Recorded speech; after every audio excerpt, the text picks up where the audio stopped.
Hi everybody, welcome back to our in-studio edition of Church on the Line. That's right, we are on the line with you wherever you may be, and we're really all about helping you to deal with this current crisis that we are facing, the pandemic of the coronavirus, which is causing all kinds of shutdowns to the normal life that we've been living. Countries are closing their borders. Our president in South Africa has asked that no gatherings beyond 100 happen, and there's social distancing and all these kind of things. Why? Because this virus has the potential to spread really rapidly, and if it does that and a whole lot of people get infected at the same time, it could put massive pressure on our healthcare system. It may not cope. Currently, it's not necessarily that this is a disease that kills everybody. It is a disease that really can affect those who are the most frail or vulnerable in society, so those who are elderly or those who already have issues with their own immunity system. So we need to be aware of that. You don't need to be anxious that the virus is necessarily going to kill you. It's like the flu, but it is very infectious, and that's why we're encouraging everyone to sanitize, to wash their hands, to keep distance, to not shake hands, elbow, or whatever. What is it? We're doing Bluetooth high fives. And I'm with a couple of friends of mine, Mahlatse, Sia, amazing, brilliant people, and we've just been talking about how do we deal with this current situation in South Africa, and for anyone who's listening in, watching on the line, wherever you may be. Sia, we've been talking about township communities and the fact that it's very difficult to maintain social distancing. A lot of people still, I was talking to a girl in a cafe today, she's saying, hey, I catch a taxi to work. The concept of a taxi in South Africa is a van that is chock full of people. And so a virus could spread quickly in that regard. So, you know, there are these challenges. There's a challenge like schools are closing down, which on one hand is good, but on another hand, the school you grow up in, if it closed down, that's where you got a meal. 100%. So how are we going to feed kids now? How are we going to educate kids? There's a lot of challenges here that are domino effects of trying to deal with the virus that could create other issues. Yeah, I think that it's once again an opportunity for those who are able to do something about it. And yes. I mean, if school closed down when I was at school, I would have suffered quite a lot, because that one slice of bread with the powdered milk was all I had for the rest of the day, you know. And now we have to find ways on how to feed these kids, you know, how to feed these kids, and obviously the adults as well. And there's nothing worse than a hungry kid, you know, that also causes a lot of problems as well. Because people start rebelling against everything else, you know, because, I mean, what does the mother now tell the kid that there's nothing we have at home, you know? And some people are not going to stop working. And then with the education as well, you know, a lot of the kids in the townships don't have internet, because I know my brother and my sister got given passwords to work online. And we are fortunate enough to be able to have devices. Their school may close down, but they're doing online education. Now, the idea of that is brilliant. But like you're saying, kids in poorer communities don't have access to that. So they're just sitting at home. So they're suffering. And then you expect them to be in the same level as everybody else when they reopen schools. That is not going to work. So this is an opportunity for someone who can help. And with our data networks, I think it's an opportunity for them to give back to South Africa. Those are actually the people that are buying the data each and every single day, you know. And it's an opportunity for them now to say, you know what, South Africa, we are standing with you. This is a virus. This is a crisis for all of us, and we're going to work together. And I think if some of these big service providers, there's two sides to it. One is giving access to data at a cheap or even for free. For free. For free. It's not going to hurt them. Exactly. They made some good profits. But also, it's not just the data or service providers, it's also the device. So we also need people who could go, hey, we can provide devices for these kids, because kids in township aren't walking around with iPads. 100%, You know, yeah. they don't necessarily have smartphones that they can watch a streaming lecture or a teacher talking to them. So there's the device element that we need to work out as well as the data service providing. So we're sitting here, we don't have the solutions to that. We're just making everyone aware and saying, let's think beyond ourselves. Let's think more than how many toilet rolls we can we buy have in our houses and think that there are a whole lot of others who are potentially suffering a lot more than us, and we need to find solutions. We need to help in order to keep the country moving forward and help protect the next generation. And I think, Pastor, with that, if we start going, like, if I start going to the community, because that's where I'm from, and then at least the people know, everybody's thinking we're fighting this together. Yes, brilliant. I think one of the key things we can do is just posters with education, how to stay sanitized. And I know we're working on that as a church, how to, the government's got great posters, but printing them, getting them out, putting them everywhere, making sure there are sanitizers, for example, in hospitals. A friend of mine was in a hospital recently, and just a few days ago, and they had the coronavirus helpline, but there wasn't a lot of sanitizers actually in the hospital. And so because there are challenges with budgets and financial, so we need to look at, we could all do something here. What can we do? How can we live beyond ourselves? Sorry on that. People always think they have to give sanitizer or they have to do what you can. Doesn't matter how big or small, at the end of the day, you are making a difference. If it's printing posters or even writing down on paper and placing, that's enough. That's enough. Share it as best you can with everybody. Help people to be educated. So important. We're dealing with, I think, a lot of stress. I think people can easily get stressed, worried, anxious at times like this. Mahlatse, how do we respond? How do we stay above the anxiety level and keep peace in our hearts? So I think it's so important that we know that even when there's suffering and there's pain, it's bad. Yes. But it's worse when we've got no one to make sense of it for us. And so without God, we always have this challenge that we've got to make sense of it ourselves. We've got to work it out. That's right. We just have to work it out and deal with it. This is actually, without God, this is how the universe is. This is just the way things are. And so suck it up and just accept what's happening. Is fatalistic. That's right. But with God, then He invites us into having a bigger perspective. So history has a direction. It's flowing in the way of justice. So in fact, Asaph, when he looks at the world in Psalm 73, he's troubled by what he sees. And he says, at one stage, if I just say what I see about, bad people getting away, with their wickedness and having good things happen to them, whereas good people, bad stuff happening to them. If I said this, it wouldn't be the complete story. And the change that comes into his story is when he says, and then I entered into the sanctuary. In other words, they were vexing him until he enters into this place where God is. And God gives him a perspective, this wider, bigger picture story. And I want to say this, for us as Christians, it's a scary time. Nobody knows what the full impact is going to be economically.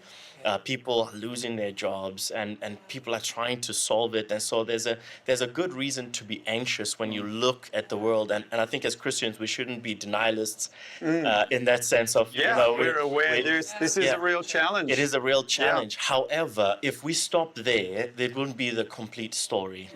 And when we come into God's presence to get His perspective, we get the bigger part of the story. And that's why then we read in Philippians, don't be anxious. Yes. All right, don't be anxious. So it's actually a command. Do not be anxious about anything, right? But through prayer, supplication, with thanksgiving, make your requests known to to God. God. Now, that does not mean it goes away. In fact, remember that the Christian life is not a guarantee that we won't suffer.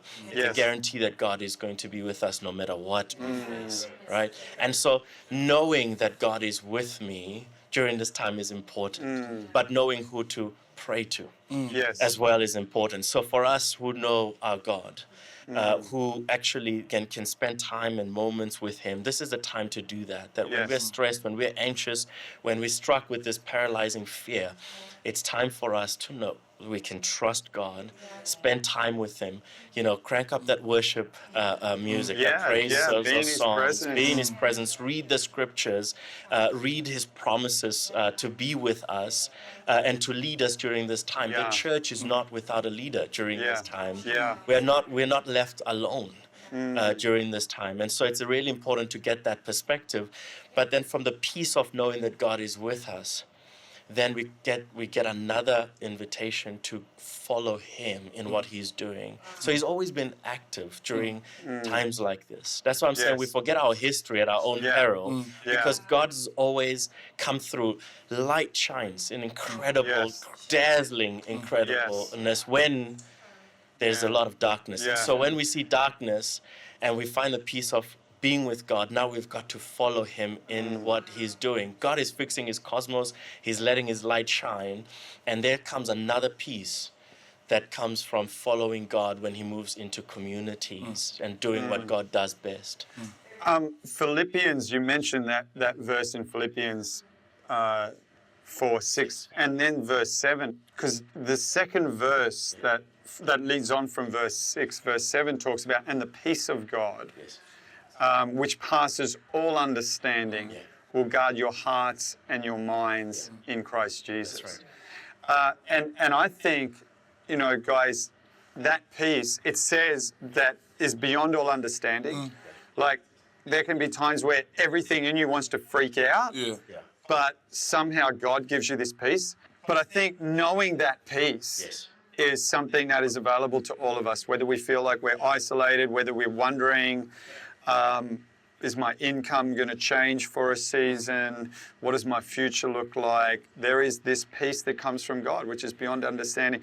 And I love how it says, will guard your heart and your mind. That's right. So your heart is, as I see it, where your emotions are, and your mind is where your thinking is. And so God wants to give you peace in your thinking so you don't do crazy behaviors. And also in your heart, in your emotions, so you don't react badly as well. I don't know, Sia, do you have anything to say? Like, people are worried, people are anxious. How have you had to deal with that? I know this is a very stressful time for all of us, but you face stress, you faced worry, anxiety, whether that's playing football, I mean, it seems a different level compared to this, but even growing up, had to deal with worry and anxiety. How have you got through things? You've answered it there. I think that verse says it by itself. Stressing has never helped anyone. Worrying about it has never helped anyone. It's never going to change the situation. And if you pray about it and you just trust in God, and you don't understand sometimes, but you just got to trust, and it just gives you that peace that I needed. Like I was stressing, obviously, before we played the World Cup final. I remember the Thursday, I couldn't sleep, but then I put on my worship music. And sometimes the answers you need are in that worship, because God sometimes speaks through other people, and that's what I do. Or I'll ask my brothers from church, and I'll ask for a verse, and they give me a verse that comforts me, and then I'm fine, and I'm do you move forward. think, I don't want to cut you off there, but do you think sometimes, because you talk about this idea of worship music, like how music impacts our soul. Like, music does that.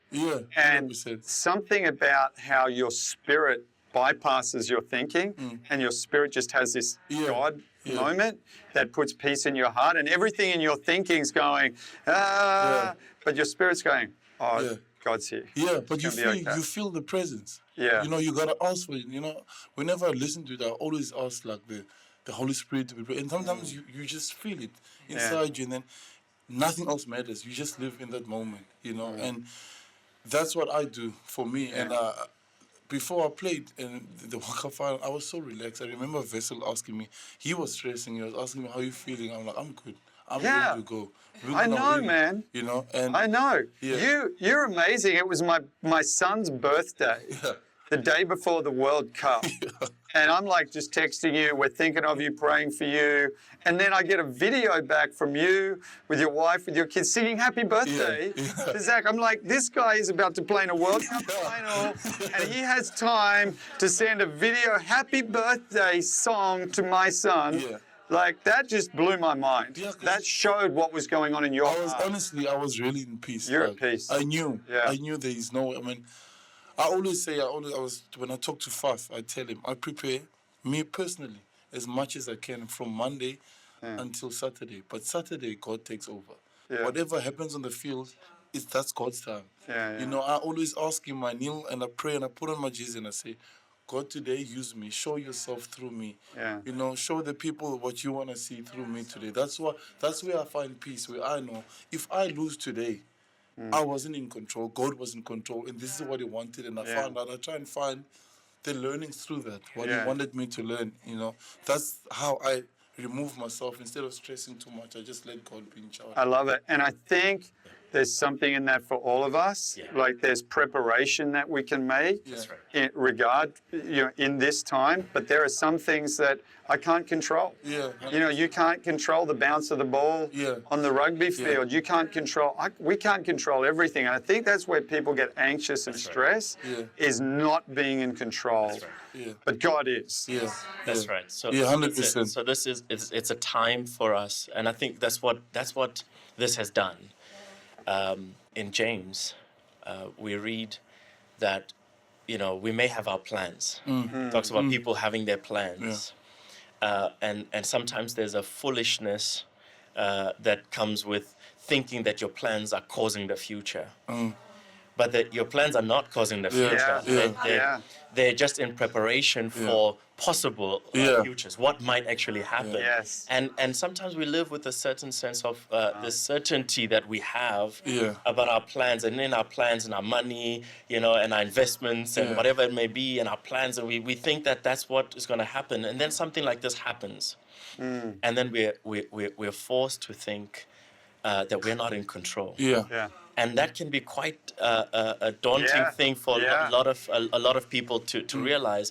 But then we may need that from time to time to remember that God is. If we're not in control, God is. And He's with us in our suffering. That's And right. that's another verse that I often take comfort in is when Jesus, I can't remember the reference right now, Jesus said, in this world you will have trouble, but be of good cheer because I've overcome the world.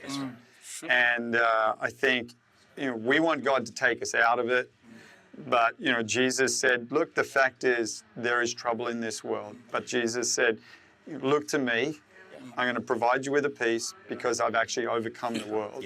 You may not be able to in your own strength, but I give you the ability to face whatever you're facing and get through it through His strength. So I hope that anyone who's listening, who's watching, just that you would be at peace, that you would sense God's peace, even if as we're talking and discussing this, and you reach out to Him in your own way, from your own heart, and allow Him, because He's there, He's real. We believe He is with you right now, and His peace is available to you. So, guys, thank you for being with us. Thank you, everybody. Well done. Another episode of Church on the Line. The line, sorry.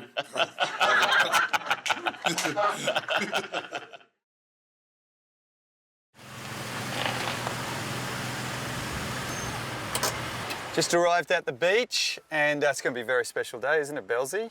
Yeah. So we are going to do a special birthday surf for Anati, and he is a beautiful boy who is special needs, has cerebral palsy, never been in the ocean before, and we're going to put him on a surfboard. There we go, that's a good spot. I think the red flag means they have seen a shark. Today.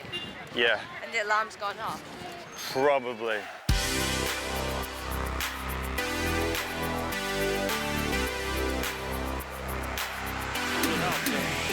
So everyone, this is my friend William. He's an absolute legend. And William's organisation, Walking on Waves, is all about helping special needs people get in the ocean. Like I say, everybody should be able to feel the sea on their feet. Yeah, yeah. Even if you're not able to walk, you should be able to feel the sea on your feet. It's cool. And yeah, it's amazing. So you got some work to do. I got to put on a wetsuit. We got to get ourselves ready for a Nati to arrive. Yeah. And going to make it a really special day for him. Perfect.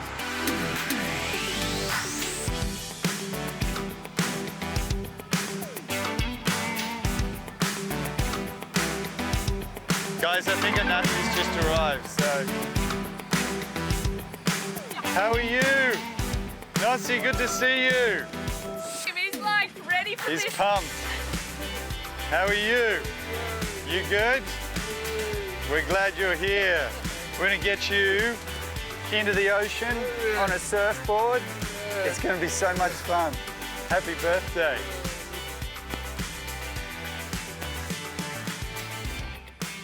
Oh my goodness, look at that. Ready? Here we are, here's the beach.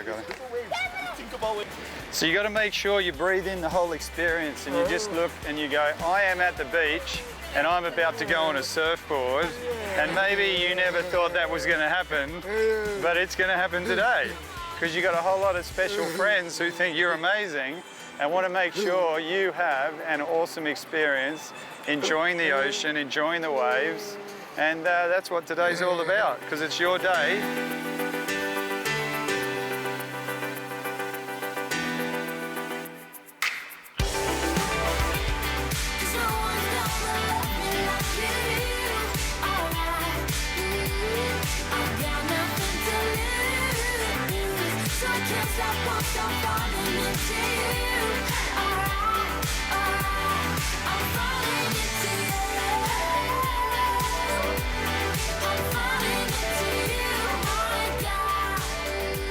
How good was it?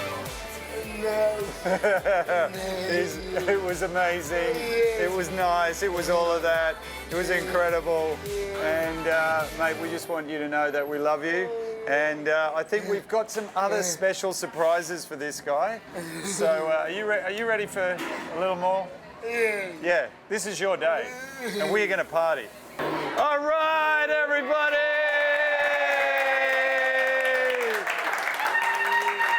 Happy birthday, Nati, to you.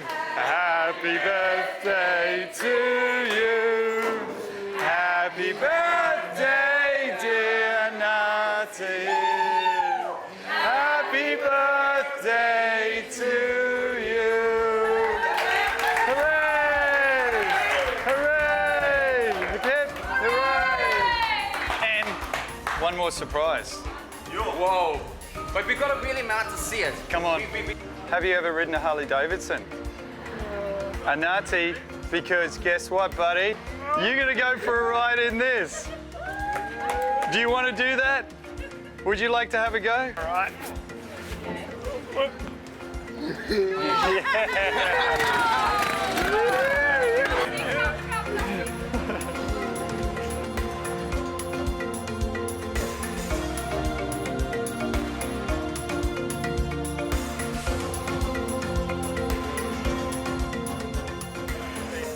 Thank you very much. Thank you very, very much. You're awesome. You deserve it. You deserve it, buddy. You are a hero. You're an inspiration. Your smile is contagious. Keep smiling. And we're just so glad that you've been able to have a special day and we've been able to share it with you. Because that's what it's all about, sharing special moments together. You're the best. Great, you had fun. Cool. Next birthday, arrived with Valentino Rossi. It's been a super, I don't know how to describe today, completely overwhelming but amazing. And it just reminds me that every one of us have the opportunity to do something that can make a difference in someone else's life.